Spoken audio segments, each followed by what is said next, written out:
Welcome to STV life. இன்றைக்கி வீடியோவில் நாம் என்ன பார்க்க போகிறோம்னா, ஒரு சாதாரண இளைஞனா சினிமாவுக்குள்ளே வந்து இன்றைக்கி தமிழ் சினிமாவோட டாப் இயக்குனர்களில் ஒருத்தராகவும் ஒரு வெற்றிகரமான தயாரிப்பாளராகவும் வளர்ந்து நிற்கக்கூடிய விக்னேஷ் சிவன் அவர்களோட இன்ஸ்பிரேஷனான வாழ்க்கை பயணத்தை பற்றி தான் பார்க்க போகிறோம். விக்னேஷ் சிவன் அவர்கள் இயக்குனர் மட்டும் கிடையாது, பாடலாசிரியர், நடிகர், தயாரிப்பாளர், இந்த மாதிரி சொல்லிக்கிட்டே போகலாம்.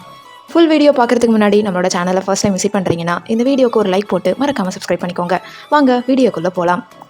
சென்னையில் 1985 ஒரு நடுத்தர குடும்பத்தில் பிறந்தவர் தான் விக்னேஷ் சிவன் அவர்கள்.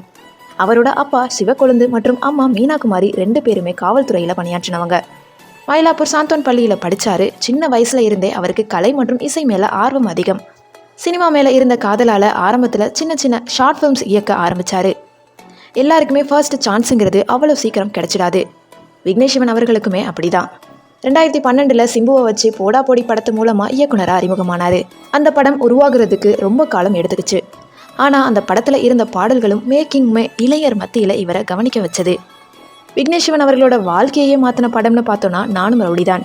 விஜய் சேதுபதி, நயன்தாரா நடிப்பில், தனுஷ் தயாரிப்பில் வெளியான இந்த ஒரு படம் மெகா ஹிட் ஆனது. இந்த படத்துக்கு அப்புறமா விக்னேஷ் சிவன் அவர்கள் ஒரு கமர்ஷியல் இயக்குனர்னு நிரூபித்தார். அனிருத், விக்னேஷ் சிவன் காம்போ பாடல்கள் ஹிட் ஆக ஆரம்பித்தது இங்கேருந்து தான்.